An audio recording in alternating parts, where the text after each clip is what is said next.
موسم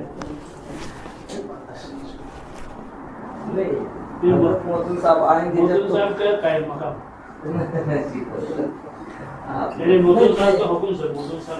حکم ہے ٹھیک ہے یہاں بیٹھ جاتے ہیں بات ہوگی نہیں جب حضرت آئیں گے تھوڑا سا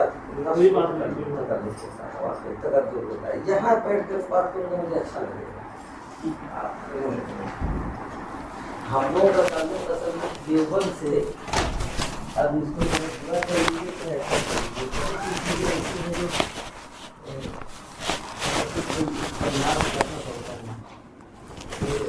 بس وہی رہو.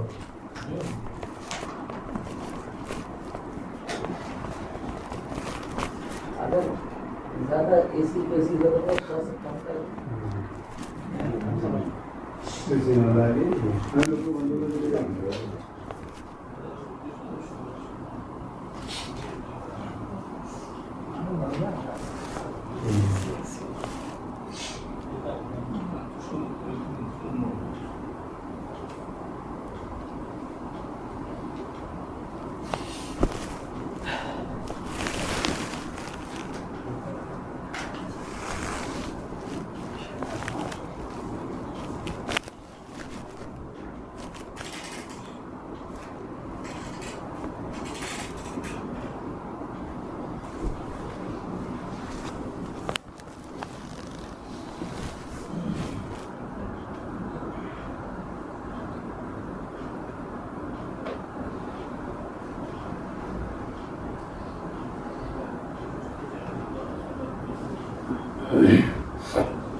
بسم اللہ الرحمن الرحیم نحمدہ و نصلی علی رسولہ الکریم اما بعد.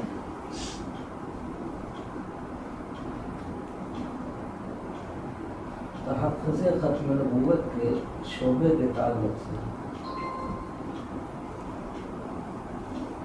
بہتر تو یہ ہوگا کہ آپ حضرات کے ذہنوں میں جو سوالات ہوں اس تعلق سے اگر اس کو رکھیں تو پوائنٹ ٹو پوائنٹ میں بہت جلدی حل کرتا ہوا چلا جاتا ہے.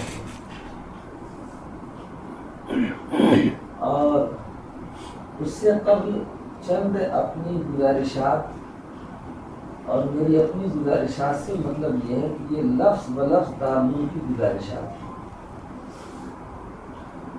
اور یہ مفتی سعید احمد صاحب پالنپوری نور اللہ مرتبہ سے لے کے اور اب تک کے جو موجودہ محترم ہیں سب کا یہ متفقہ موقف ہے جو میں پیش کر رہا ہوں. وہ گزارشات میں مختصراً رکھ دیتا ہوں.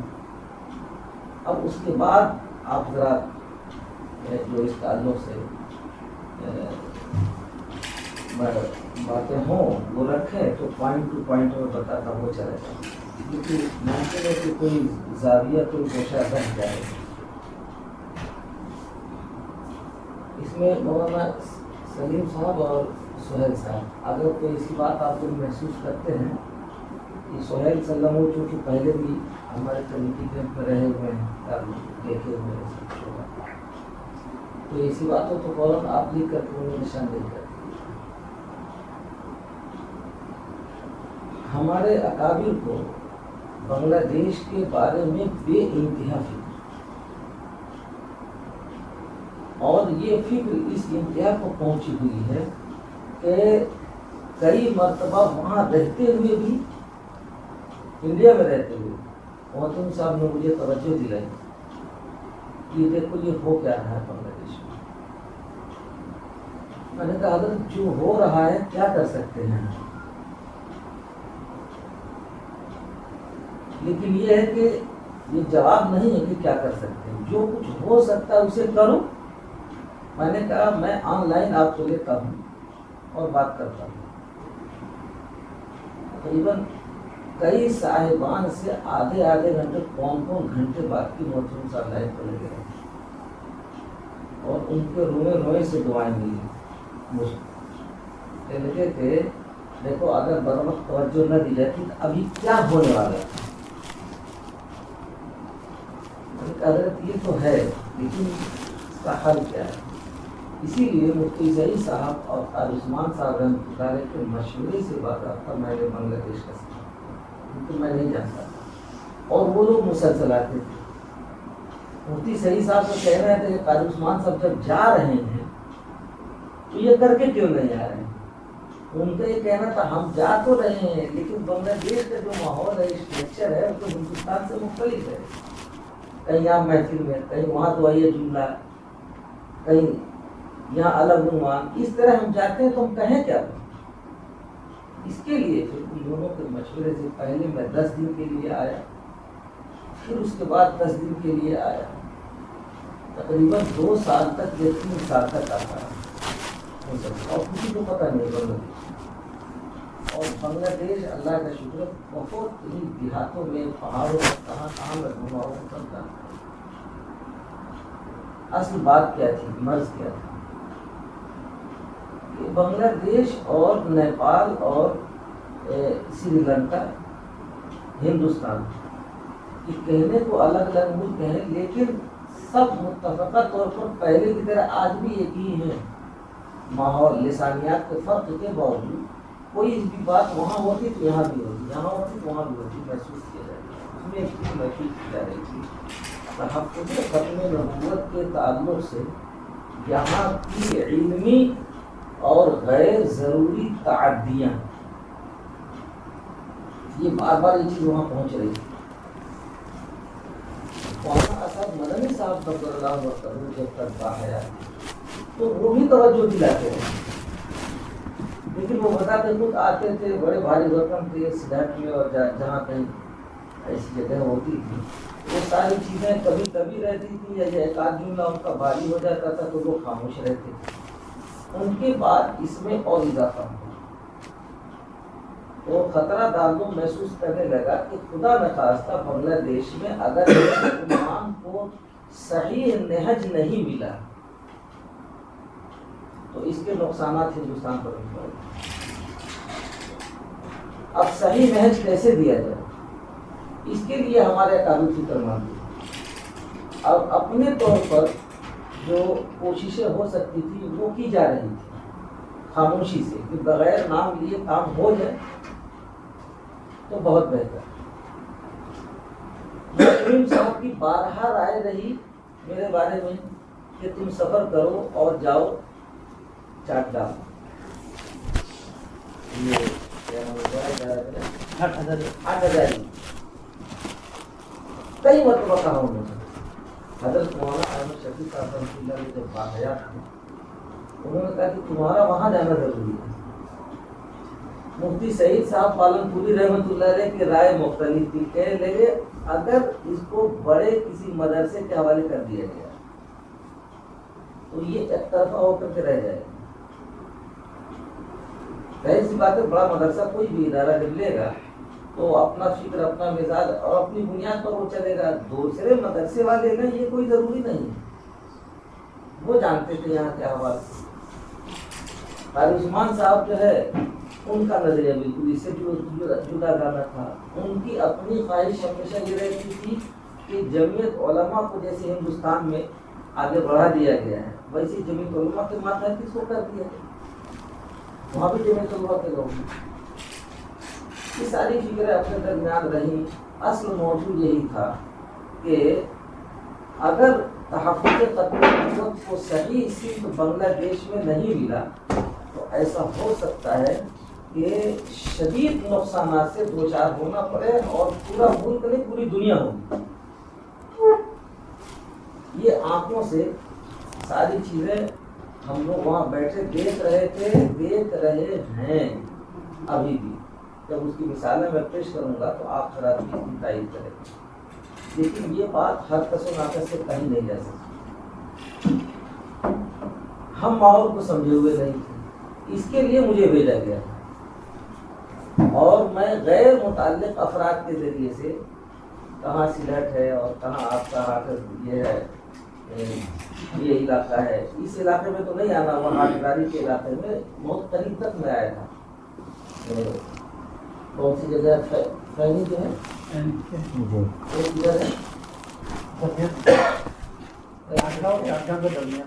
کہیں ہے, مطلب کافی دور ہے ڈھاکہ سے, ہیں بائی روڈ ہی آئے تھے.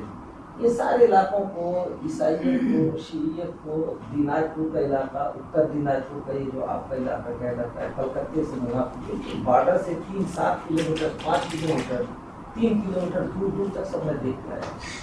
پھر میں نے جا کے وہاں رپورٹ کی تو وہاں ہمارے اکابر کی رائے یہ تھی کہ یہ جو بیماری ہے کووڈ سے پہلے کہ اس کو صحیح سمت کیسے دیا جائے. تو میرا فارمولہ یہ تھا کہ تحفظ ختم نبوت مجلس کے بجائے تحفظ کا شعبہ مدارس کے اندر متحرک کر دیا جائے. تو جب علمی آبیاری ہوگی, وہاں کے فضلہ جب نکلیں گے تو جو فکر و مزاج ان کا ہوگا وہی فکر و مزاج غالب آ جائے گا علمی راستے سے. جہاں تک مجالس ہیں تو یہاں اتنی مجالس ہیں کہ جتنا پاکستان میں بھی نہیں ہے. وہاں بنتی ہے تو اس کا اعتبار پہلے یہاں ہو جاتا ہے. میں نے منع کر دیا تھا کہ مجالس کے راستے سے تو کچھ نہیں ہو سکتا, شعبوں کے راستے سے بہت کچھ ہو سکتا ہے. اس پر ہمارے تینوں اکابر متفق ہو جائے, لیکن شعبے کو اب بڑھاوا دیا جائے کیسے اور اس کی علمی سرگرمیوں کو بروئے کار کیسے لایا جائے. اس کے لیے تقریباً 1 سال جو میں نے لگایا 2 مرتبہ, بلکہ میرے ساتھ نائب محترم بھی آئے, حضرت مولانا عبدالخالق صاحب سنبھلی. جب آپ حضرات کے وہاں وہ آئے تھے دعوت پر پٹیا میں, تو اس سے پہلے میں اور وہ دونوں آ چکے تھے. جب یہاں آئے تو انہوں نے بتایا کہ پٹیا بہت بڑا مدرسہ ہے اور میں وہاں جا رہا ہوں. میں نے کہا آپ جا رہے ہیں تو وہاں یہ سب چیزیں رکھیے گا, لیکن ان کا کہنا یہ تھا کہ میں تو شاید ایک نشست یا 2 چند لمحے کے لیے وہ آئے تھے, لیکن ایک نشست ہے, صرف جانا ہے ڈائریکٹ اور آنا ہے. میں نے کہا ٹھیک ہے جیسے بھی وہ آپ رکھیے گا. نہیں رکھ پائے. اس کے لیے ہم ڈھاکہ میں بہت کوشش کرتے ہیں اور ڈھاکہ کے اطراف میں. اب پہلی کوشش ابھی ہماری کسی مرحلے تک پہنچتی اتنے میں لاک ڈاؤن ہو گیا اور وہ سارے منصوبے جتنے تھے وہ سب جو ہے کافی حد تک متاثر ہوئے. لاک ڈاؤن پھر ختم ہوا, اللہ اللہ کر کے پھر ہمت ہوئی, پھر میں نے شروع کیا. تو اتنے میں اب ہمارے 2 سرپرست بنیادی تھے, مفتی سعید صاحب پالنپوری رحمۃ اللہ علیہ اور قاری عثمان صاحب, دونوں ایک کے بعد ذکر چلے گئے لاک ڈاؤن. اب میں کرنا پڑ گیا, لیکن پھر بھی میں اپنی کوششوں سے ہمت نہیں ہارا. اور حضرت والا اصل فکر یہ ہے کہ دیکھیے آپ حضرات ہی ہیں بنگلہ دیش, یہ تنظیمیں تحریکیں اور ان کے عنوانات سے اسٹیج پر رونمائی کرنے والے افراد, شخصیات یا ادارے تو سب اپنی جگہ ہیں. لیکن جیسے آپ کا ادارہ ہے ایک باوقار مستحکم علمی ماحول کا ادارہ, ہمیشہ وہی اصل ہوتا ہے, چاہے وہ نہ دکھائی دے, لیکن اصل وہی ہوتا ہے. اس کے لیے ہماری فکر رہی آپ حضرات کے درمیان آنے کی. چنانچہ جب پہلی دفعہ آیا تو اللہ کی مرضی کیا رہی کہ جیسے ہی میں حضرت بخاری صاحب رحمۃ اللہ علیہ سے ملا، مصافحہ کرتے ہی حضرت نے مجھے بتا دیا کہ حالات صحیح نہیں، اور میں بھی دیکھ رہا۔ غلطی ہوئی تھی کہ مخزن والوں کو پروگرام دے دیا گیا، مخزن العلوم والے، وہ تحریک کے مضبوط افراد ہیں۔ اب انہوں نے میرے پروگرام کا شیڈول جو CID کو دیا، تو NIS والے ہر جگہ میرے پیچھے، تقریباً 16 دن رہا۔ 16 دن میں وہ کم سے کم 26 مرتبہ مجھے دکھائی دیتے رہے، جہاں جاتا تو پہلے پہنچ جاتے، ان کو ہر چیز کا انفارمیشن رہتا۔ یہاں بھی حضرت نے فرمایا کہ حالات صحیح نہیں ہے، قبضہ جو کہنا آپ نے۔ جب میں بیٹھا آپ کے وہاں بیان کرنے کے لیے تو عنوان کچھ اور میں نے باندھا تھا، مجھے اچھی طرح سے یاد ہے کہ میں لڑکھڑا گیا تھا، کیونکہ جیسے ہی بیٹھا تو دیکھا کونے پر پولیس والے CID والے موجود۔ اب جو کہہ سکنا تھا اپنا منشا اور مقصد میں کہہ نہیں پایا، اور ایسے ہی چلا گیا۔ خیر، آپ حضرات کی محبت شفقت سے پھر دوبارہ آیا اور یہ آمد رفت رہی۔ اب میں نے مفتی ابوالقاسم صاحب نعمانی مقدس اللہ العالی کو اور بعض اراکین شورا کے سامنے رکھا کہ دیکھیے میرا تجزیہ یہ کہ بعض جو اہل مدارس ہیں ان تک ہماری پہنچ ہو گئی، ان لوگوں کی بھی یہی رائے ہے کہ بنگلہ دیش میں شعبے تحفظ ختم نبوت کے عنوان سے کچھ ایسے کارہائے نمایاں انجام دیے جائیں کہ جو ملک کی تمام علمی ضرورتیں بھی پوری کریں اور جو تحریکی ضرورتیں ہیں وہ بھی پوری ہوں، خاموشی سے دونوں ضرورتیں پوری ہوں اور نام کہیں نہ آئے۔ شعبے کا جو فارمولہ ہے ہم ہندوستان میں چلا رہے ہیں، اسی شعبے کو لے کر کے اب عالم مجلس نے بھی شروع کر دیا پاکستان۔ اس کا کامیاب تجربہ ہانگ کانگ میں بھی لیتے تھے آپ، اور اس سے بھی کامیاب تجربہ اگر سری لنکا جانا ہو تو وہاں آپ لے لیں۔ نام کہیں نہیں آتا ہے اور کام الحمدللہ علمی انداز میں اتنا مضبوط ہو جاتا ہے کہ سانپ بھی مرتا ہے اور لاٹھی بھی بچی رہتی ہے۔ تو شعبے کو آگے بڑھانے کا منشا صرف اور صرف یہ ہے کہ تحریک تحفظ ختم نبوت کے تئیں جو کچھ غیر ضروری چاہے مرور ایام کے باعث یا دارالعلوم دیوبند سے مربوط نہ رہنے کے باعث، یہ دونوں باعث ہو سکتے ہیں، کیونکہ جو تھوڑا سا پڑوسی ملک کا جو مزاج ہے وہاں، یعنی اکھاڑ مچھاڑ ہو ہنگامہ شور شراب کے ساتھ اسٹیج بازی، تو دارالعلوم دیوبند تقریباً اس سے اکثر مختلف مزاج ہے۔ خاموشی سے علمی آبیاری کرنا، علمی ضرورتیں پوری کرنا، یہ ہمارا اپنا ہے۔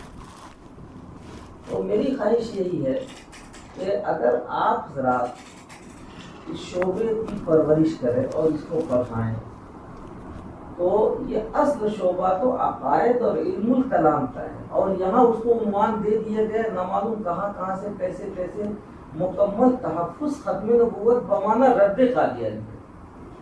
ہر جگہ یہ دیکھتا ہوں، یہ لڑائی پورے ملک میں آپ کے لڑ کر کے اب میں آپ حضرات کے درمیان بیٹھا ہوں، یہاں تک کہ اس کے لیے میں گیا حضرت مولانا عبد المالک صاحب کے وہاں۔ مجھے معلوم ہوا کہ ایک باوقار ادارہ ہے علمی، نہ وہ مجھے جانتے تھے نہ میں انہیں جانتا تھا، لیکن اپنے شاگردوں کو ذریعہ بنائے کے لیے چلو وہاں گیا۔ پہنچنے کے بعد جو ان کے استاذ تھے مدرس، انہیں بھی نہیں معلوم تھا کہ میں کون ہوں۔ ملاقات تعارف کے آدھے گھنٹے کے بعد ان کو معلوم ہو پایا کہ یہ تو مولانا شاہ عالم گورکھپوری ہے۔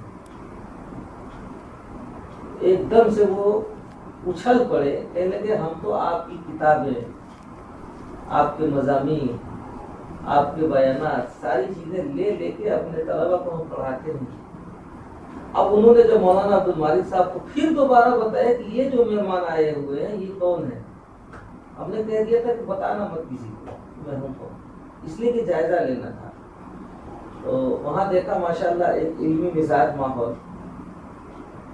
پھر مولانا عبد المالک صاحب نے فرمایا کہ یہ خواہش تو ہماری بھی ہے، اس کو ہم بھی سمجھیں، اس لیے کہ ہم بھی تنگ ہیں یہاں کے ماحول سے۔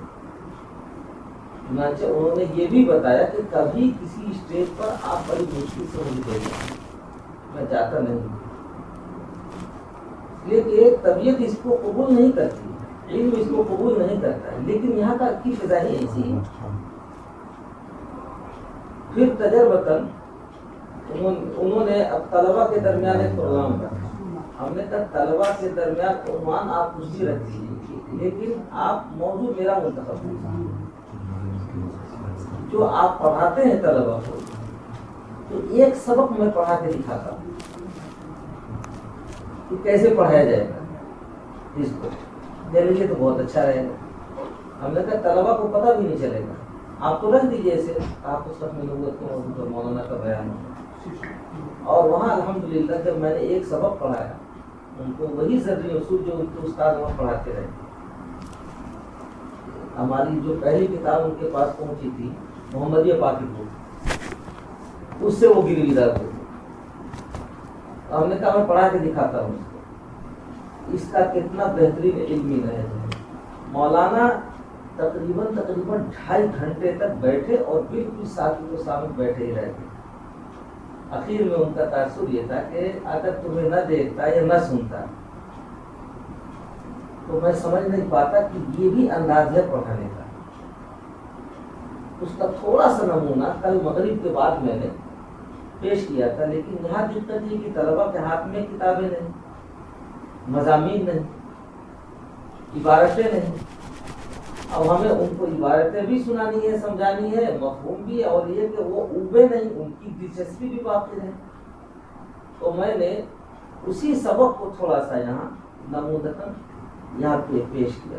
وہاں ان کے پاس پورا کتابیں بھی تھی، پروجیکٹر بھی تھا، اور ان کے سارے طلبا کے ہاتھ میں عبارتیں بھی تھیں، وہ سب کھٹاکھٹ جب نکال کر کے ہم نے دکھایا ان کو تو بہت خوش ہوئی، بہت خوش ہوئی، لیکن اس فن کو یہاں تک دارالعلوم نے پہنچایا اس کا تو اس کو اندازہ نہیں تھا۔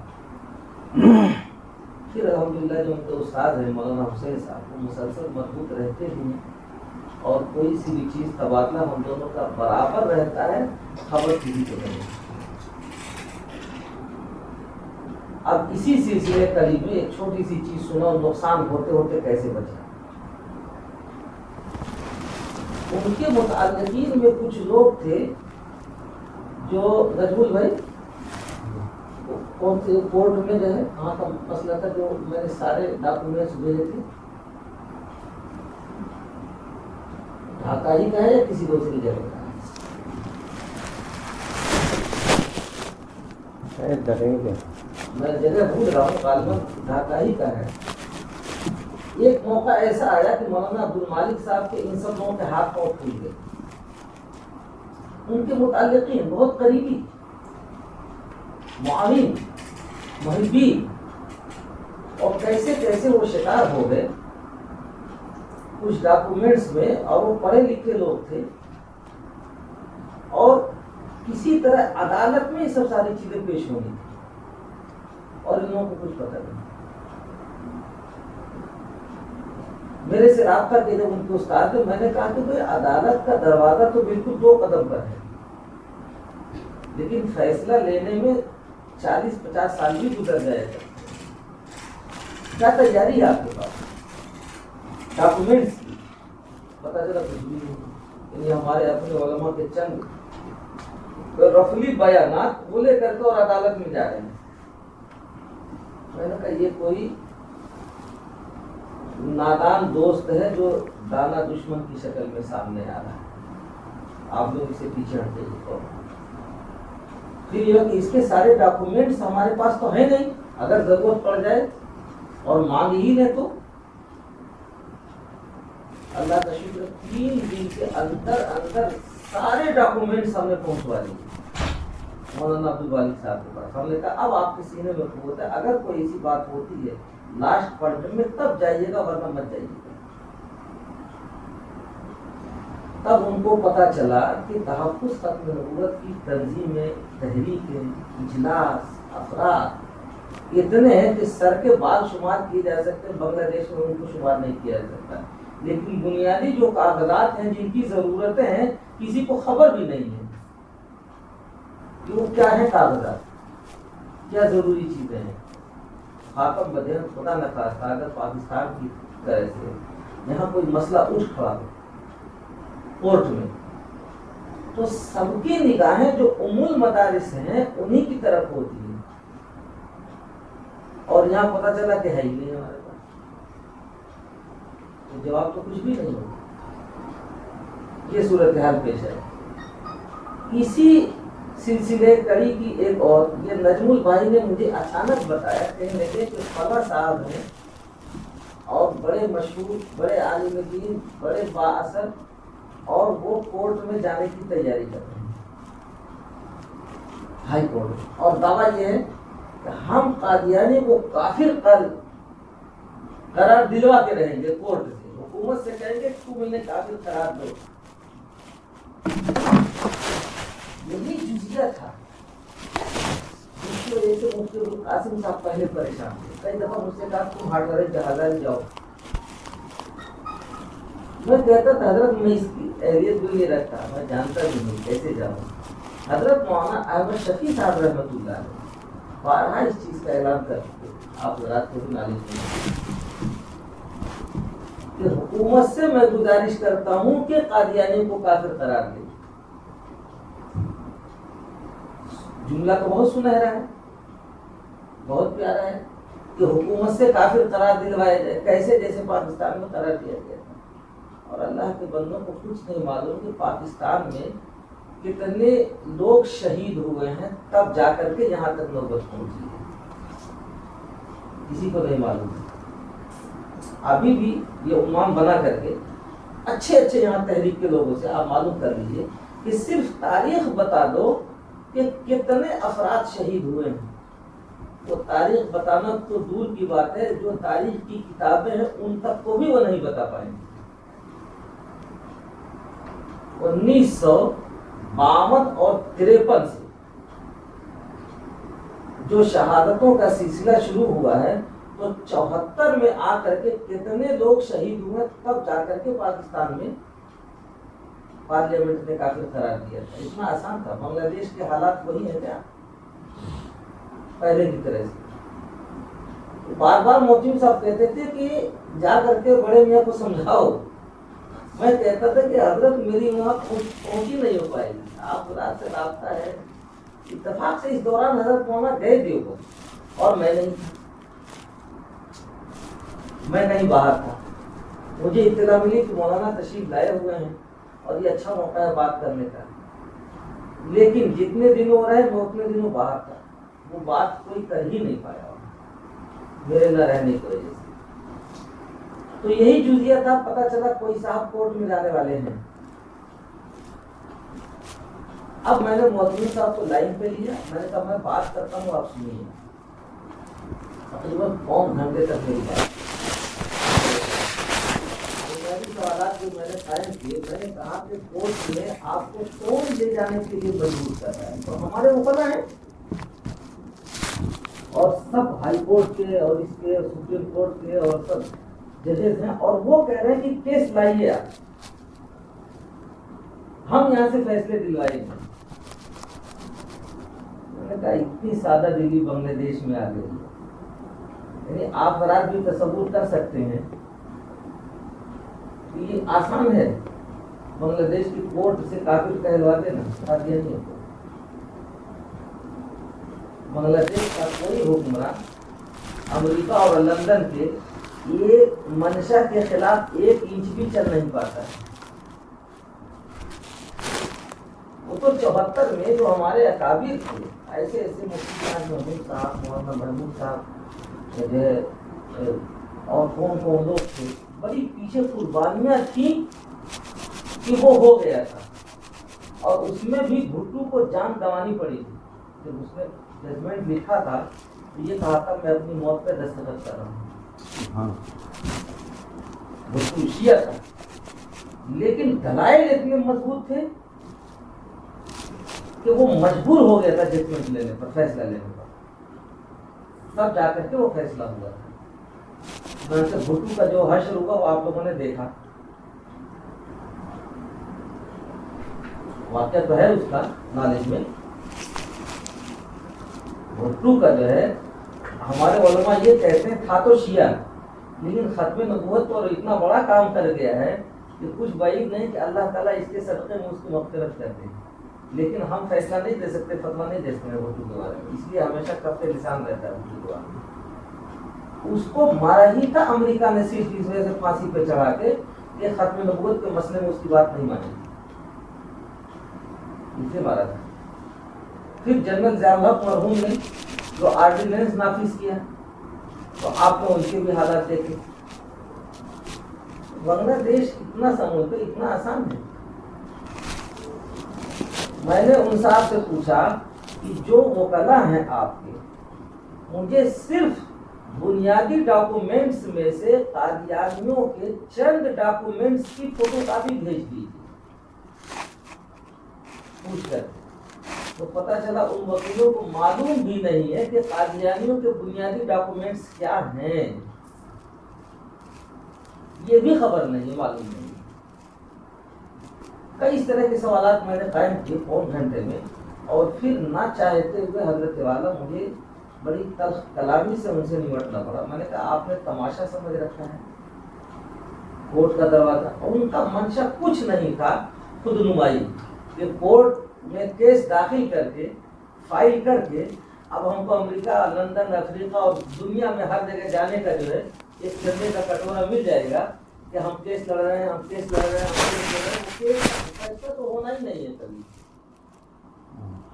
اور زیادہ شدت پر کریں گے تو مسلمانوں کے خلاف ہی جائے گا, جہاں تک بنگلہ دیش میں ہو رہا ہے. یہ تحریکوں کا حال ہے وہ تو آپ دیکھ رہے ہیں. تو یہ سب ساری چیزیں ہمارے قابل کے سامنے تھی. یہ کیا ہوتا ہے کہ آپ رات جیسے لوگ شعبے کو اتنا خاموشی سے, یعنی کام مکمل ہوگا لیکن نام کہیں نہیں آئے گا. جیسے علمی شعبہ ہے, جیسے تکمیل ادب کا ہے, تخصصی حدیث کا ہے, تکمیل ادب اسی طرح سے تفسیر کا ہے, تو ویسے یہ تحفظ ختم نبوت ہے. تحفظ ختم نبوت بمانا عقائد اور علم کلام. تحفظ ختم نبوت بمانا رد قادیانی نہیں. اس کا نصاب الحمدللہ دارالعلوم میں پہلے نہیں تھا, لیکن جب میں 88-89 میں فارغ ہوا تو میں اس کا پہلا طالب علم بنا.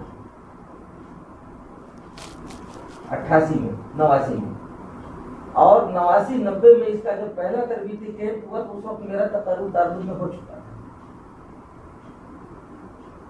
اس کے بعد جب میں نے اس کا نصاب بنایا تو اللہ کا شکر ہے کہ وہاں کی مجلس شورا نے نہ صرف یہ اس کو وقار اور اعتبار دیا, بلکہ اس کو وہاں کا ایسا شعبہ بنایا, منتہی شعبہ, کہ یہ پہلا شعبہ ہے کہ تحفظ ختم نبوت کے لیے باضابطہ دارالعلوم نے وظائف جاری کی.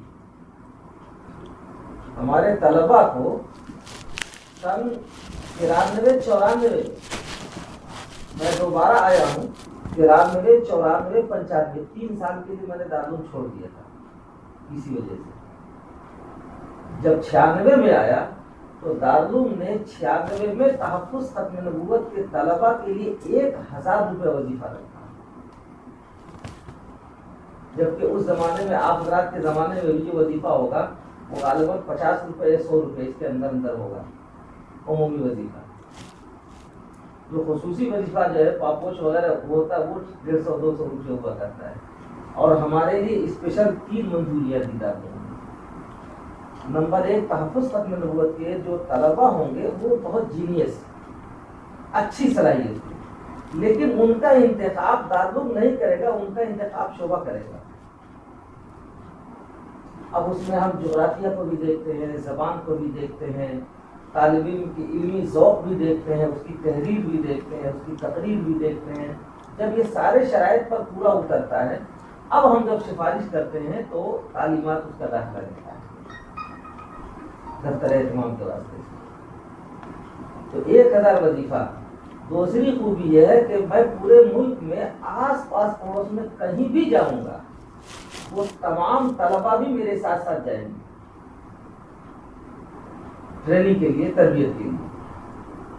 یعنی ہمیں علمی آبیاری بھی کرنی ہے اور میدان میں کیسے کام کرنا ہے سنجیدہ، ہمیں یہ ذوق بھی اپنے طلبہ میں پیدا کرنا ہے. متین، ٹھوس، باوقار، اشتعال انگیزی نہ ان سب ساری چیزوں سے اس طرح ہم ٹریننگ دے دیتے ہیں کہ آج اللہ کا شکر ہے ہندوستان کے چپے چپے میں آپ کو تحفظ ختم نبوت کے شعبے ملیں گے اور مجلسیں ملیں گے. مجلسیں تو پہلے ہمارے کنٹرول میں پہلے سے ہی ہیں. پورے ہندوستان میں آپ دیکھیں گے ایک کے علاوہ کوئی دوسری مجلس نہیں بنے گی. جماعت اسلامی والے بھی، غیر مقلدین بھی، بریلوی بھی، سب اسی کل ہند مجلس ہی سے فائدہ اٹھاتے ہیں. کوئی دوسری مجلس کا نام آپ نے نہیں سنا ہوگا. اب کچھ سرفرے ایک ایک پیسے دو پیسے کے جمع ہو گئے ہیں، کوئی اپنا نام رکھ لیتا ہے اور کوئی اپنا کر لیتا ہے، لیکن وہ سب لاجوں بوبئی کے درجے میں. تو دوسرا دارالعلوم نے منظوری یہ دی کہ ان طلبا کو کم سے کم وقت میں اسٹرانگ کرنا، تیار کرنا. تو اساتذہ کے ساتھ وہ بھی جاتے ہیں. تیسری خوبی ہے کہ طالب علم پیدا ہوتا ہے وہاں اور اس سے پہلے ہی اس کے لیے مارکیٹ دارالعلوم منتخب کر دیتا ہے کہ اس کو ملک میں کہاں رکھنا ہے. اب تو لوگ خود ہی تقاضے پیش کرتے ہیں کہ ہمیں اس موضوع پر استاد چاہیے، یا ہمیں اس موضوع پر مبلغ چاہیے، ہمیں اس موضوع پر جو ہے مقرر چاہیے. تو تقاضے رکھتے ہیں لوگ اور یہ دارالعلوم خاموشی سے آبیاری کر دیتا ہے. تو اس تینوں طور پر اللہ کا شکر ہے کہ اب ہندوستان میں تقریباً یعنی 8-10 تو مجلسیں قائم ہو چکی ہیں. یعنی اپنی بنیاد پر آپ یہ دیکھیں، یہ مجالس کے فوٹو کاپی ہیں، فوٹو ہیں، یہ ڈائری جنتی بھی ہے، یہ تحفظ ختم نبوت، یہ ٹائٹل پر یہ جو جتنی تصویریں ہیں یہ سب یہ وہ ہیں جو مستقل بذات قائم ہیں. کسی تنظیم کے تحت نہیں، کسی ادارے کے تحت نہیں. ان کی زمین بھی، ان کی عمارت بھی، ان کے قوانین بھی، ان کے اصول و ضوابط بھی سب اپنی بنیاد پر ایک کام کر رہے ہیں پورے ہندوستان میں. اب یہ جو نمونہ جتنا آگے آگے بڑھتا رہا ہے تو اللہ کا شکر ہمارے قابل کو اطمینان بھی ہوا کہ ہم پرسکون ہیں. لیکن خطرہ بنگلہ دیش سے مسلسل بنا ہوا ہے. یہ خطرہ اس سے پہلے 2003 سے لے کر کے 2007 تک بنا ہوا تھا. یہ آپ کا جو پڑوسی ملک ہے کیا کہتے ہیں، نہیں ایک اور سری لنکا.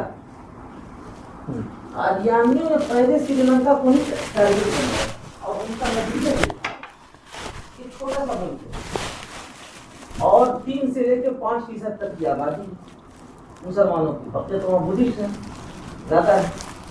تو اس کو ایک جھٹکے میں پورے ملک کو لیا جا سکتا ہے اور دنیا میں کم سے کم ایک ملک تو بن جائے گا احمدیت کا، قادیانیت کا. یہ تھا ان کا منصوبہ. اور اس منصوبے کے لیے انہوں نے جو ذرائع اپنائے تھے کہ پاکستان سے اور ہندوستان سے دوسرے ملکوں سے پناہ گزین کے نام پر سری لنکا میں انہوں نے بڑی تعداد بھیجی. ہر حکومت پناہ دیتی ہے، وہ مختلف ذرائع ہوتے ہیں ان کے. تو وہاں کے مسلمانوں نے محسوس کیا کہ پناہ گزین کی تعداد کہ پہلے 50 اور 100 ہوا کرتی تھی، اب یہ بڑھتے بڑھتے کئی 100 کی تعداد ہو رہی ہے کیا اس کے پیچھے؟ اس کا سراغ ملا کہ اصل ان کا منصوبہ یہ تھا کہ پورے سری لنکا کو کچھ ہی دنوں کے اندر ہم اپنا ملک بنا لیں گے. ماشاءاللہ تو کرنے کا کرنا ہے. آپ تو ایک چیز مل رہی ہے ابھی ہے.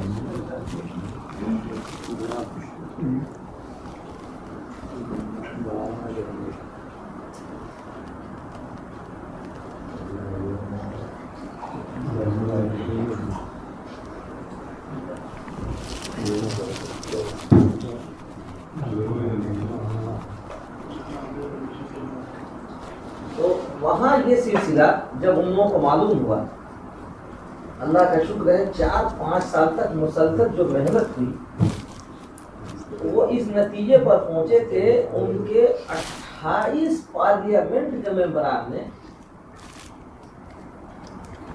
بجٹ قلم لکھ کر کے دے دیا کہ جتنا جلدی ہو سکتا ہے احمدیت کا صفایا کر دیا جائے پورے ملک سے. یہ آگے کچھ کا کچھ گل کھلانے والا ہے. 28 ممبران پارلیمنٹ کر دیے تھے. اور اسی طرح سے جب آخری کنوینسنگ تھی تو میں جا کر کے اسی طرح بیان دے کر کے آیا تھا. اس میں ان کے ججز بھی تھے, پارلیمنٹ کے ممبران بھی تھے, ہمارے جمعیت علماء کے ممبران تھے, مفتی محمد رضوی اگر نام معلوم ہو یا آپ حضرات کی شناسائی ہو تو ان سے آپ پوچھیے گا. یہ سارے کام ہوئے اور بہت خاموشی سے یہ قادیانیت کی لعنت سے سکون مل جیسے ملا تھا.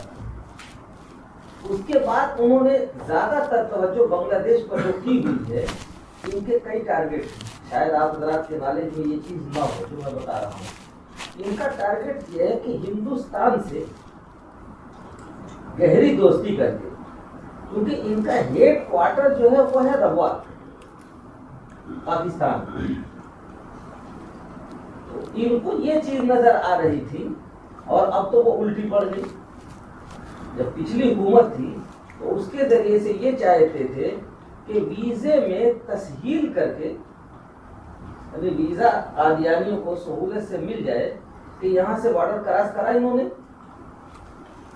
اور انڈیا سے پاکستان جانے کے لیے سکھوں نے پہلے سے راہداری کے نام پر ایک راستہ لے رکھا ہے پنجاب میں. یہ وہی خطہ ہے جہاں سے قادیان سے ہو کر کے یہ گزرتا ہے. قادیان اور امرتسر کے درمیان کوئی زیادہ فاصلہ نہیں ہے. تو انہوں نے راہداری کے نام پر تقریباً 20-25 کلومیٹر 30 کلومیٹر پاکستان کے اندر لے رکھا ہے راستہ کہ وہاں ویزا نہیں لگتا ہے. صرف تھوڑے سے ڈاکومنٹس دکھانے بتانے ہوتے ہیں, کہتے ہوئے آپ جائیے صبح سے شام تک اور گھوم ٹہل کر کے اپنا کام کر کے چلے جائیں گے.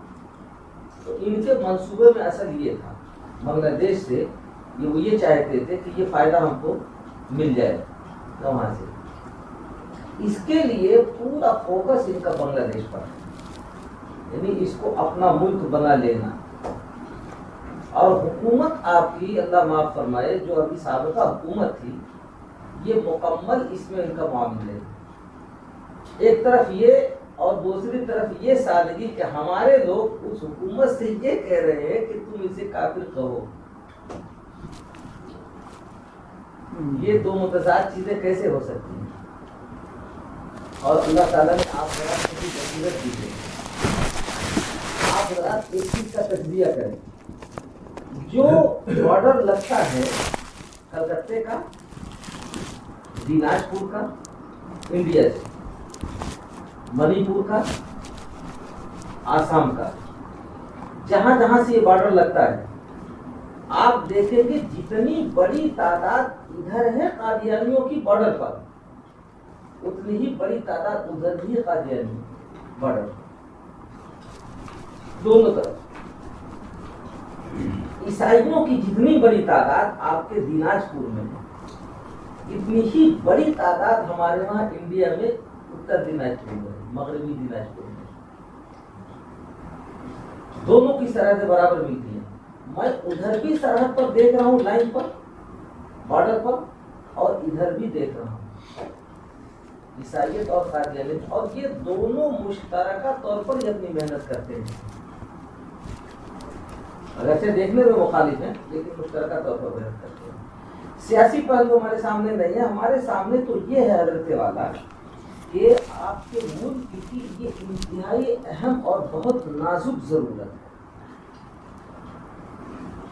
ہم نے چھوٹے چھوٹے مدرسوں کے لیے بھی اس کی محنتیں شروع کر رکھی ہیں, لیکن چھوٹے مدرسوں سے وہ چیز کبھی حاصل نہیں کی جا سکتی ہے جو بڑے اداروں سے کچھ دنوں میں حاصل ہو سکتی ہے. یہی شعبہ ہم ڈھاکہ کے 50 مدرسوں میں قائم کر رہے ہیں, اس کا کوئی حاصل ہمیں نہیں دکھائی دے رہا ہے. لیکن یہی شعبہ اگر آج آپ کے وہاں قائم ہو جاتا ہے تو ہمارے علماء میں, اہل علم میں, نیچے سے آنے والی جو پیڑھی ہے طلبہ میں, ایک تعداد آہستہ آہستہ اس سے منسلک ہوتی ہوئی چلی جائے گی، اور جو متین سنجیدہ علم اور فکر آپ حضرات دیں گے اسی کو لے کر کے وہ ملک میں پھیلتی ہوئی چلی جائے گی۔ جب یہاں سے یہ پروان چلے گا تو دوسرے لوگ بھی دیکھیں گے، نمونہ اچھا پائیں گے تو وہ بھی حاصل کریں گے، وہ بھی آگے بڑھیں گے۔ تو یہ ہمارا ایک یعنی ہماری ایک رائے بھی ہے، منشا بھی ہے، جس کو میں نے بتایا کہ یہ صرف ہماری رائے نہیں ہے بلکہ دارالعلوم دیوبند کے اکابر کی بھی یہی رائے ہے اور وہ لوگ یہی چاہتے ہیں۔ اسی وجہ سے اس بار بھی جو میں آیا ہوں تو باضابطہ محترم صاحب کے، نائب محترم صاحب کے مشورے ہی سے آیا ہوں، بلکہ حالات موافق نہیں ہیں۔ آپ کے بعد تفتیش میں تقریباً آدھے گھنٹے تک پریشان کیا مجھے، 4 دفتروں میں دوڑایا اس نے مجھے، وہاں لے گیا، وہاں لے گیا، وہاں لے گیا، وہاں لے گیا، ہر جگہ اس کا منشا یہ تھا کہ کسی بھی طرح سے کوئی آفیسر اس کی حمایت میں کوئی ایک درج کر دے، کہہ بھی دیا تھا اس نے کہ سفر کرنا آپ کے لیے بہت مشکل ہے، آپ اس ویزے پر سفر نہیں کر سکتے۔ یہ 2 مرتبہ کہا اس نے، لیکن میں بھی تھوڑا سا اڑا ہوا تھا۔ میں نے کہا بھائی جو دقتیں ہیں، جو پریشانیاں ہیں، وہ آپ سامنے لاؤ ہمارے، ہم حل کریں گے، دیکھیں گے۔ تو دیکھتا رہا کہ بھائی کوئی آدمی ہے اور مضبوط ہے۔ اچھا وزٹ پہ وہ دیکھ بھی رہا تھا کہ میں کہاں کہاں لوگوں سے جا چکا ہوں، وہاں بات کرتا، دیکھتا، پھر آتا سسٹم کے اوپر، دیکھتا کہ میں کہاں کہاں سفر کیا ہوا ہوں، ہر جگہ کے فوٹوز، ہر جگہ کی تصاویر، ساری چیز محفوظ ہے ان کے ڈاکومنٹس میں ہماری۔ مجھے ایک جگہ کی تصویر دکھائی، کمپیوٹر ایسے کر کے لگا یہ آپ ہی ہے نا؟ میں نے کہا جی ہاں میں ہی، لیکن یہ تصویر میری سردی کے زمانے کی ہے، میں پگڑی باندھے ہوئے ہوں، مجھے دھمکانے کے لیے دکھایا اس نے کہ آپ کا ہر ریکارڈ محفوظ ہے۔ میں نے کہا محفوظ ہے، ہم اس سے ڈرنے والے نہیں ہیں۔ آدھے گھنٹے کے بعد اس نے اجازت دی۔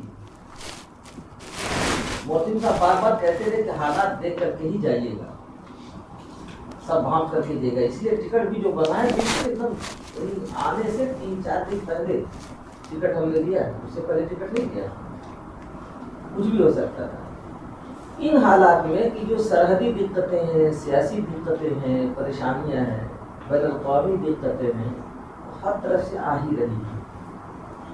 اگر آپ حضرات کسی طرح سے اس شعبے کو جو دارالعلوم نے لیا ہوا ہے آپ حضرات بھی اپنا بنا لیں تو میں سمجھتا ہوں اس ملک کی بڑی ضرورت پوری ہو جائے گی، اور بہت سنجیدہ انداز میں، باوقار انداز میں ہو جائے گی۔ اور جو اس کا جو علمی شغف ہونا اور جو ہے عبادت ہونا، وہ چیزیں ہمیں بیان کرنے کی ضرورت نہیں، وہ آپ حضرات بھی جانتے ہیں۔ یہ عبادت ہی نہیں بلکہ عین عبادت ہے۔ ہر عالم جب شروع ہوتا ہے تو یہیں سے شروع ہوتا ہے، اللہ و کشمیر رحمۃ۔ تو یہ منشا ہے اس شعبے کا۔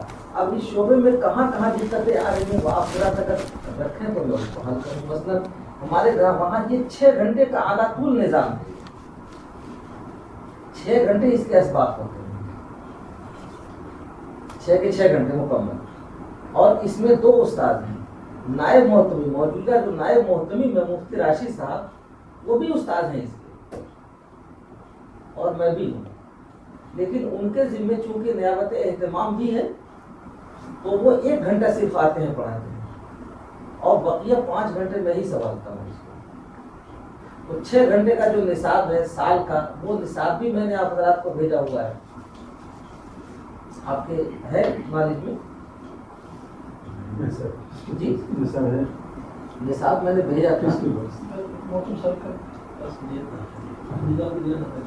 تو اللہ کے بندوں نظرات کے سامنے بھی تو رہنا چاہیے۔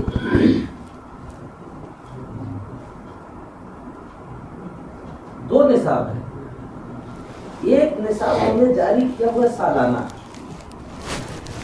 کورس کا، اس میں ہم وہ طلبہ لیتے ہیں جو دارالعلوم ہی سے فاضل ہیں۔ اس میں اصل مجھے یہ دیکھنا ہوتا ہے کہ یہ طلبہ ہمارے ہی ہیں، اس لیے کہ ہندوستان ہمارا نہیں ہے،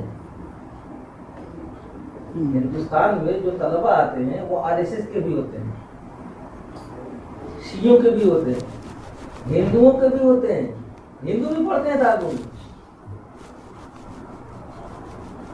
اب کس کی پیشانی پہ لکھا ہوا ہے کہ یہ ہندو ہے، یہ شیعہ ہے، یہ مسلمان ہے، کون بتائے گا؟ لیکن دورے تک پہنچتے پہنچتے جو ریکارڈ نیچے سے آتا ہے تفتیش کا، تحقیق کا، پھر ایک دوسرے طالب علم سے ربط کا، وہ ہر کچا چٹھا بالکل کھول کر کے رکھ دیتا ہے، تو ہم دورے ہی سے لیتے ہیں۔ وہ سالانہ کورس کا ہوتا ہے۔ اس سالانہ کورس میں جو نصاب ہے الحمدللہ اتنا مضبوط نصاب ہے کہ ایک طالب علم کو ہر فتنے کے اوپر کم از کم اتنی گہری معلومات ہوتی ہے کہ کبھی بھی وہ کتاب الزکوٰۃ کا مسئلہ کتاب الصلاۃ میں نہیں ڈھونڈے گا، اسے معلوم ہے کہ یہ مسئلہ ہے کہاں، زیادہ سے زیادہ کیا ہے یہ نہیں بتا سکتا ہے، لیکن وہ نکالے گا وہی باب جہاں اس مسئلے کو چاہیے، اتنا دسترس کرا دیا جاتا ہے ہر فتنے کے اوپر۔ پھر اس میں علم کلام کا اجرا اور کتاب الفتن کی روشنی میں جتنے فتنے ماضی کے ہیں، حال کے ہیں، ان کے تناظر میں جو احادیث پڑھائی جاتی ہیں وہ ہو جاتی ہیں۔ اس میں التصریح بما تواتر فی نزول المسیح اور الانتباہات المفیدہ حضرت تھانوی کی۔ الانتباہات المفیدہ کا مطلب یہ کہ علم الکلام کا جو ایک پیڑھی ہمارے اوپر چڑھ رہی ہے جہاں تک بھی، اس کو متن بنا کر کے ہم طالب علم کی پوری نظر اس پہ ڈلوا دیتے ہیں۔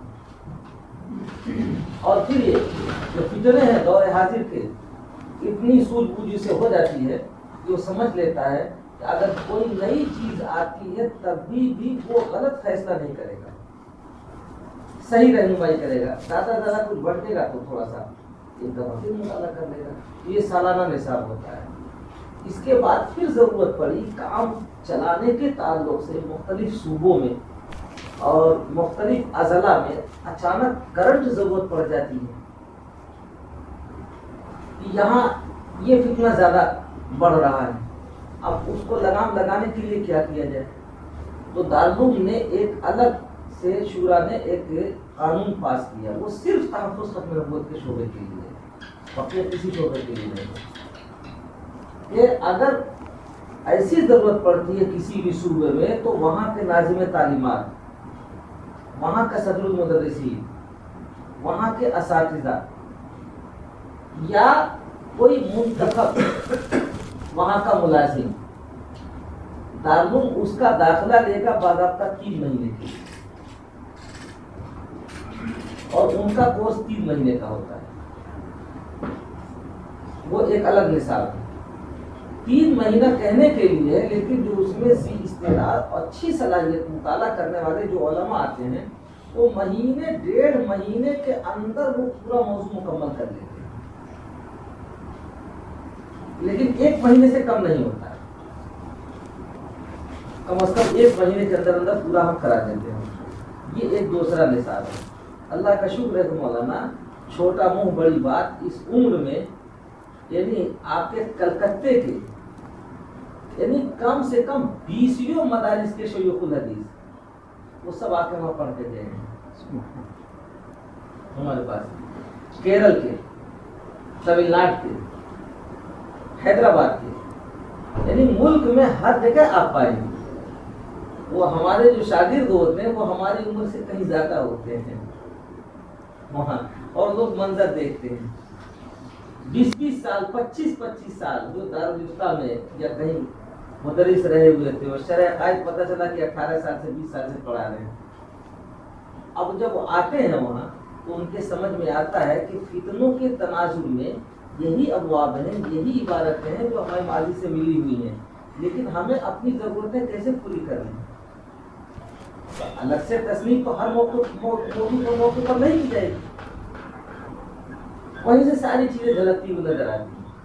تو ایک سلسلہ ہمارا سالانہ ہے، دوسرا سلسلہ ہمارا سہماہی ہے۔ یہ سہماہی 2 مرتبہ ہوتا ہے، ایک مرتبہ داخلہ لیتے ہیں ہم محرم سے لے کر کے اور ربیع الاول تک کے لیے، محرم سفر ربیع الاول، ان 3 مہینوں کے اندر کسی قیمت پر ہمارا کہیں سفر نہیں ہوتا ہے. ایک دن کے لیے نہیں، 1 گھنٹے کے لیے بھی نہیں ہوتا ہے کہیں بھی سفر.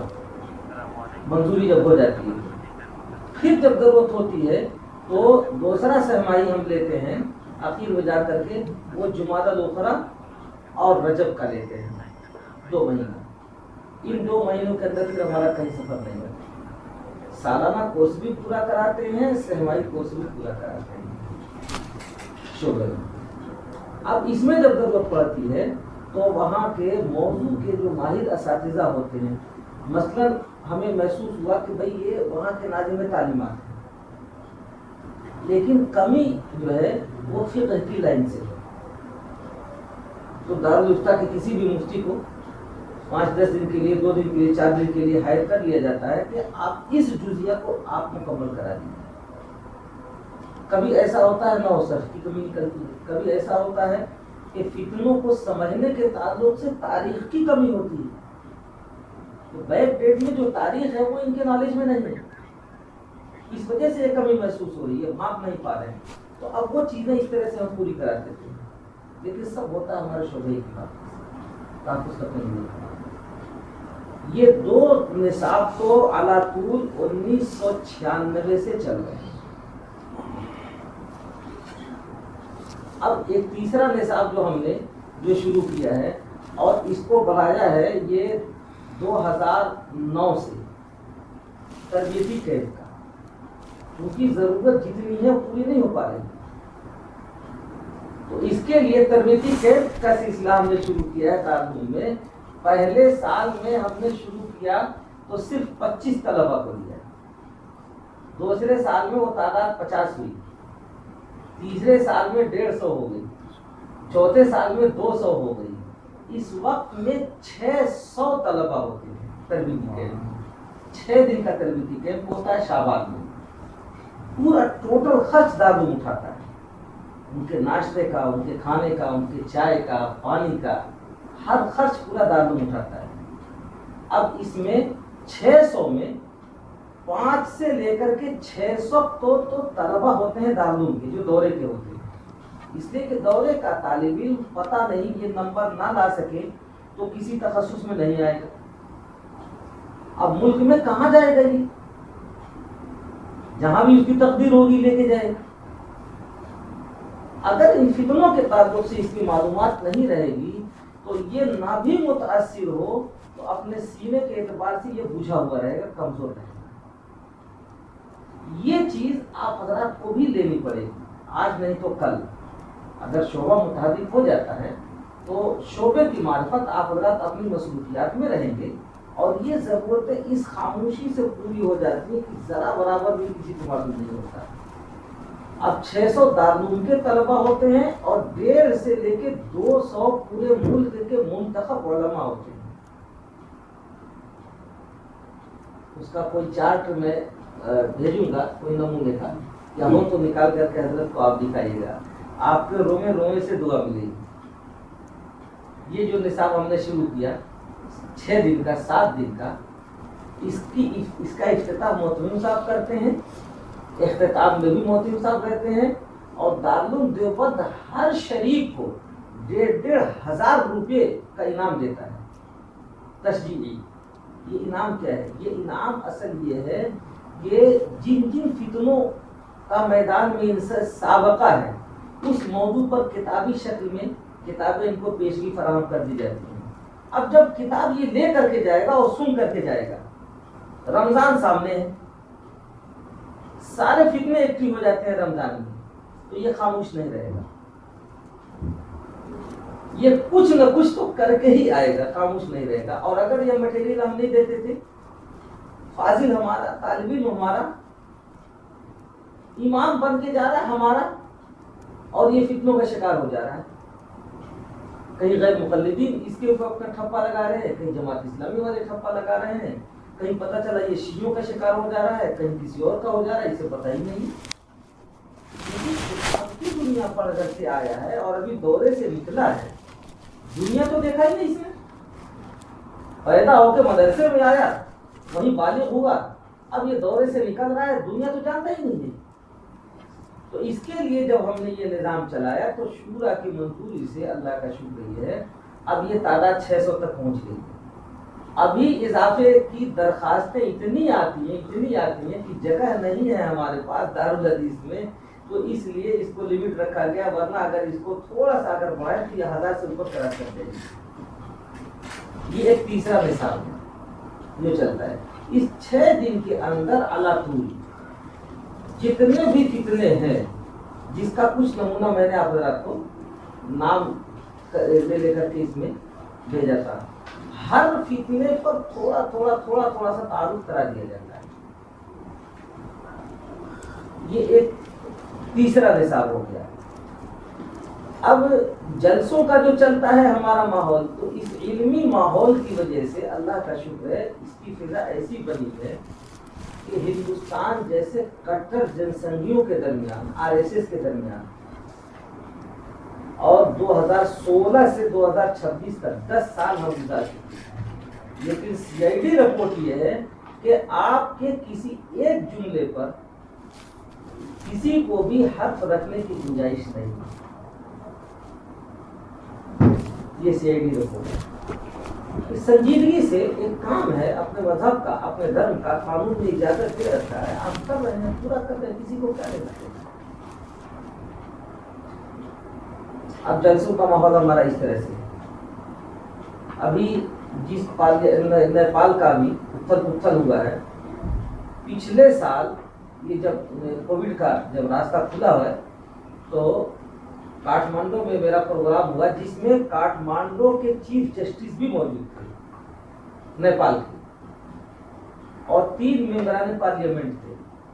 اور میں نے ان لوگوں سے گزارش کر کے روکا تھا، ہم نے کہا 3 گھنٹے تک میری بات ہوگی، لیکن آپ 3 گھنٹے تک رکے، کچھ مجھے نتیجہ نکالنا ہے. آخر میں نے ان سے پوچھا چیف جسٹس سے کہ جو باتیں میں نے کہی ہیں قادیانیت کے تعلق سے، موضوع وہاں قادیانیت ہی تھی، احمدیت کے تعلق سے، آپ کو کیسا محسوس ہو رہا ہے؟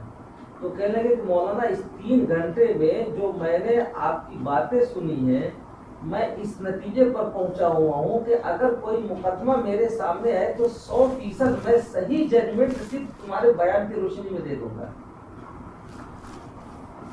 نیپال کی حکومت اتنا مطمئن ہے، کیونکہ وہ ہندو راشٹر ہے. یہ تو معلوم ہے نا حضرت، نیپال ہندو راشٹر ہے، پوری دنیا میں واحد ملک ہے جو نیپال ہے جو ہندو راشٹر ہے، یعنی قانوناً. اور وہاں کا چیف جسٹس یہ کہہ رہا ہے، تینوں پارلیمنٹ نے اعلان کیا کہ آپ کو اگر نیپال میں کہیں جانے کی ضرورت ہے تو جہاں کہیں ضرورت ہوگی ہوائی جہاز کا کرایہ ٹکٹ میرا ہوگا، کام آپ کا ہوگا. یہ نیپال کی حکومت کہہ رہی ہے، اور وہاں بھی کام کرتا ہوں. بنگلہ دیش میں بھی تھوڑی سی جو دقت آئی ہے اب اس حکومت کی وجہ سے بہت سخت میں ہو گئی. یعنی یہ حکومت جو گئی ہے یہ تو ان کو اتنے نقصانات پہنچے ان کے مفادات کو، وہ بل بلا رہے ہیں. وہ ظاہر سی بات وہ تو بل بلائیں گے. یوگی نے یہاں تک کہہ دیا ہے کہ دہشت گرد بنگلہ دیشی دہشت گردوں کا دارالعلوم دیوبند اڈا ہے. یہ اس نے اپنے پارلیمنٹ میں کہا ہے، بنگلہ دیشی دہشت گردوں کا دارالعلوم دیوبند اڈا ہے. یہ ریکارڈ ہے بات. اور ATS بنا دیا ہے، جس کی وجہ سے یعنی اتنی سختی ہو گئی ہے کہ دیوبند میں ہم کسی بھی بنگلہ دیشی کو، کسی بھی نیپالی کو، کسی بھی سری لنکن کو ٹھہرا نہیں سکتے ہیں. مہمان خانے میں بھی یعنی ویزا ہے، ساری چیزیں، اس کے باوجود بھی اتنے CID آ جاتے ہیں پوچھ تاچھ کے لیے کہ مہمان سے زیادہ ہم لوگ پریشان ہو جاتے ہیں. یہ پوزیشن ہے. مولانا احمد شفیع صاحب رحمۃ اللہ علیہ کے ساتھ ساتھ ابھی گئے تھے تو مولانا ارشد مدنی صاحب نے اپنے گھر میں بھی نہیں ٹھہرنے دیے، جبکہ کتنے گہرے تعلقات ہیں، لیکن گھر میں نہیں ٹھہرنے دیے. وہ میرے مکان میں آ کے ٹھہرے 2 دن تک خاموشی سے. ابھی ڈھاکہ یونیورسٹی کے ایک پروفیسر تھے, وہ گئے. محتمم صاحب سے میں نے بات کی. محتمم صاحب نے کہا کہ ان کو خاموشی سے اپنے وہاں ہی کھلا کے دارالعلوم ٹہلا کے بہت خاموشی سے اسی وقت میں ان کو دہلی میں قیام کرواؤ. دن بھر دیہبند میں ان کو رکھا اور گاڑی کر کے ان کو فوراً میں نے دہلی بھیج دیا, قیام دہلی میں کروایا. اب جو ہمارے مہمان جا رہے ہیں اس طرح سے, بہت سارے افراد ہیں جو اپنے مہمان بھیج رہے ہیں, تو اس کی ڈیلنگ اس طرح سے کی جا رہی ہے. پوزیشن یہ ہے. تو حالات تو بگڑ رہے ہیں, بگڑتے ہی رہیں گے, لیکن ان حالات میں جو کام ہم لوگوں کے کرنے کا ہے یہ بنیادی طور پر یہ شعبہ, اگر آپ کو وہاں ہو جائے تو ماشاءاللہ یہاں سارے ہی شعبے ہیں. یہ ایک چیز کی کمی رہ جاتی ہے اور ہماری ضرورت بھی ہے وہ اسے شرعی طور پر.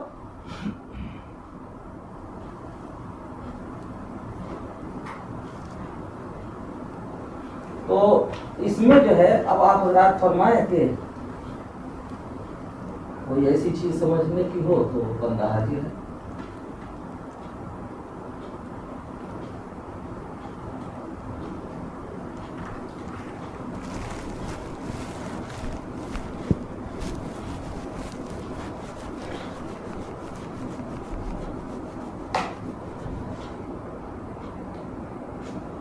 وہ نصاب دیا ہے ابھی آپ نے, نصاب 2 سال کا اس میں موجود ہے. اس میں انتظامیہ کا کیا کام ہے وہ بھی میں نے لکھ دیا ہے, طلبا کے کیا کام ہے وہ بھی میں نے لکھ دیا ہے.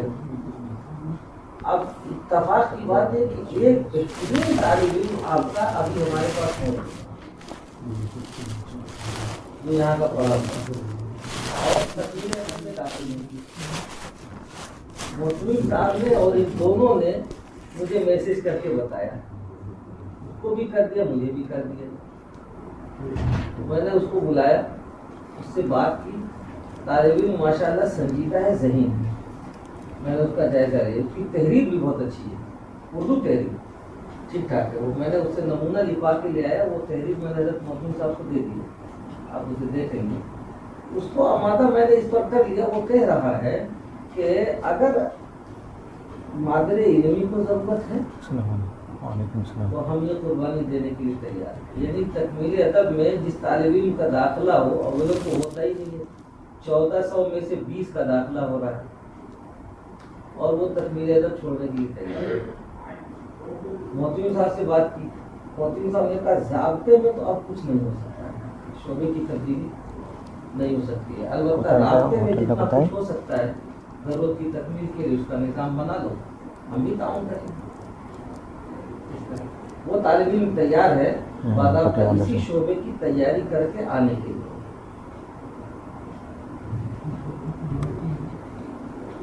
اس میں 2 شرطیں رکھی ہیں. وہ 2 شرطیں بھی محتمم صاحب کی تحریر میں ہیں, وہ آپ پورا دیکھیں. پہلی شرط یہ ہے کہ ہم بالکل اس خدمت کے لیے تیار ہیں, لیکن جس کام کے لیے ہمیں منتخب کیا جا رہا ہے وہی کام لیا جائے. ہم سے دوسرا کام نہ لیا جائے. ہم نے کہا یہ تو ہمارے عین منشا کے مطابق ہے. ہم تو چاہتے ہی ہمارا 24 گھنٹے کا اوڑھنا بچھونا ہی یہی ہوگا. دوسری شرط اس نے رکھی ہے کہ ہم کو کتابیں کیسے ملیں وہاں کام کرنے کے لیے. تو اس کے نالج میں نہیں ہے کہ کتابیں یہاں پہلے سے آ چکی ہیں. ہم نے کہا جتنی کتابیں تم یہاں دیکھ رہے ہو تراث الاسلامی میں, اس کا ہر ورق تمہیں وہاں ملے گا. بہت خوش ہوا, بہت خوش ہوا. یہ وہاں موجود ہے, ہم نے تو دیکھا نہیں ہے. میں نے کہا اب جب تم جاؤ گے دیکھو گے تو سب ملے گا, سب موجود ہے. یعنی اس کی جو شرط ہے اس سے اس کا ذوق مجھے محسوس ہوا کہ اس کا مطلب ہے کہ علمی شغف کا آدمی ہے.